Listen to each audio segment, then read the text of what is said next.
Assalamualaikum warahmatullahi wabarakatuh. Surat terbuka yang kedua. Kepada yang terhormat para ayah dan ibu.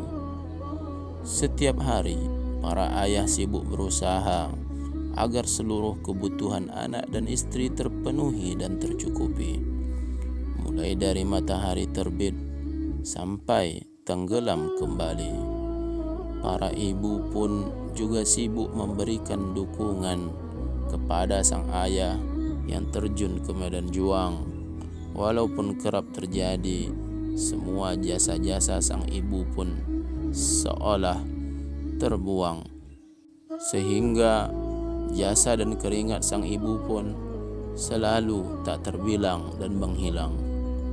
Inilah aktivitas dan rutinitas seorang ayah dan ibu yang terus terulang dan berulang dan berulang, sehingga terlupakan sebuah tugas yang sangat berharga, yang sangat berat, yaitu mendidik buah hati, amanah dari Yang Maha Kuasa. Akhirnya buah hati pun dititipkan di sekolah, berharap agar dididik dan dibina sehingga menjadi pribadi yang berharga, sehingga ayah dan ibu suatu hari bisa tersenyum bahagia disertai rasa bangga. Namun, lupakah ayah dan ibu? Banyak orang sukses yang dilahirkan oleh sekolah, banyak orang kaya raya, berharta, bertahta yang lahir dari sekolah. Banyak orang tua memiliki kebanggaan dan kehormatan karena anaknya ada di sekolah. Tapi jangan lupa,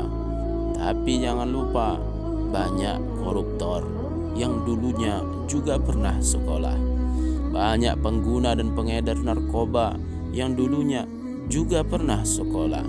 Banyak laki-laki dan perempuan yang berzina dan dahulunya juga pernah sekolah.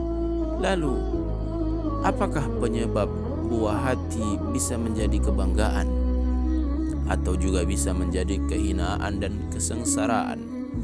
Penyebabnya adalah ada pada diri Anda, wahai ibu dan ayah, bukan hanya pada sekolah. Nabi Muhammad pernah mengatakan bahwa seluruh anak dilahirkan dalam keadaan suci. Maka kedua orang tuanya lah yang menjadikannya seorang Yahudi, Majusi atau Nasrani. Artinya, masa depan anak Anda terletak di tangan Anda.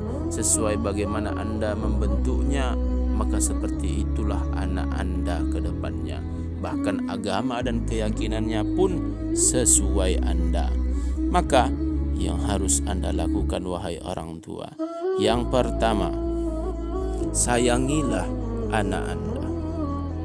Ya, sayang pasti semua orang tua menyayangi anaknya.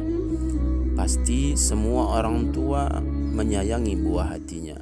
Namun banyak dan tidak sedikit orang tua tidak mengetahui arti sayang. Apa arti sayang sebenarnya?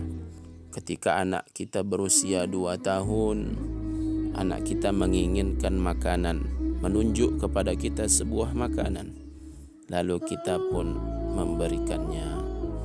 Kemudian anak kita menunjuk lagi sebuah minuman, lalu kita berikan lagi. Lalu anak kita menunjuk sebuah mainan, kita berikan lagi kepada anak kita yang berusia 2 tahun ini. Lalu tiba-tiba anak kita menunjuk sebuah pisau. Anak kita yang berusia 2 tahun ini menginginkan sebuah pisau. Lalu pertanyaannya, apakah ayah dan ibu yang memang benar-benar sayang kepada anaknya, apakah akan memberikan pisau yang diinginkan oleh anaknya tadi? Tentu jawabannya tidak. Orang tua yang memang benar-benar sayang kepada anaknya tidak akan memberikan pisau yang diinginkan oleh anaknya tadi. Walaupun anaknya tadi menangis-nangis, meronta-ronta menginginkan pisau tadi. Kenapa? Karena orang tua tahu bahwa bila diberikan pisau tadi, maka sang anak pun akan melukai dirinya sendiri. Ya, itulah kasih sayang. Itulah sayang orang tua kepada anaknya. Sayangnya orang tua kepada anak bukanlah dengan memberikan dan memenuhi semua yang diinginkan oleh sang anak. Yang kedua yang harus dilakukan oleh orang tua adalah menyalahkan anak apabila berlaku salah dan tidak pula membelanya atau membenarkannya bila mana dia melakukan perbuatan yang salah.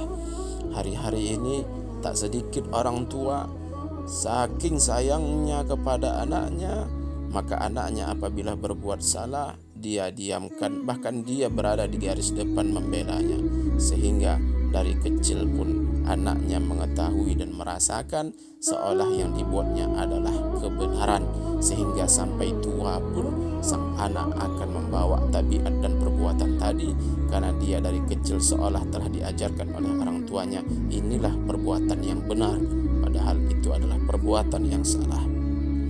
Dan yang ketiga, memberikan hukuman kepada anak. Ini pula hal yang hampir tak pernah dilakukan oleh orang tua saat sekarang ini. Bila mana anak melakukan kesalahan atau bila mana orang tua menganggap perbuatan anak salah, maka orang tua pun mengambil sikap untuk marah-marah, mengomel-mengomel, teriak-teriak dan seterusnya. Dan ini adalah perbuatan sikap yang salah.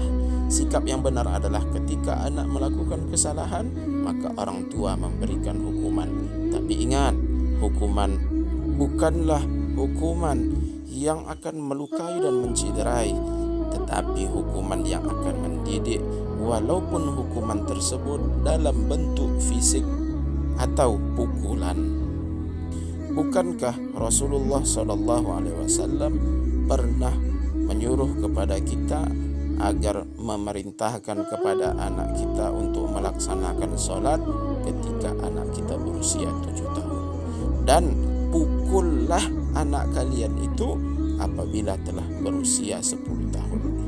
Artinya Rasulullah SAW mengajarkan kepada kita semua bahwa cara mendidik anak adalah dengan memberikan hukuman, walaupun dengan bentuk pukulan. Namun pukulan bukan untuk menciderai, melukai, baik mental maupun fisik. Rasulullah sallallahu alaihi wasallam juga telah mengingatkan kepada kita agar jangan marah. Jangan marah, jangan marah, dan jangan marah. Rasulullah mengulanginya 3 kali sebagai penekanan agar kita menghindari marah.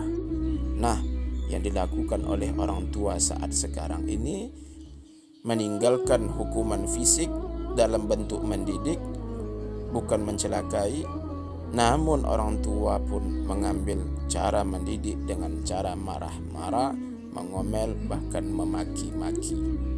Maka hasil yang kita dapati sekarang ini bahwa anak-anak kita banyak yang tak memiliki rasa takut dan patuh kepada orang tuanya, namun jago untuk berbicara dengan bahasa-bahasa yang kasar, memaki, dan seterusnya.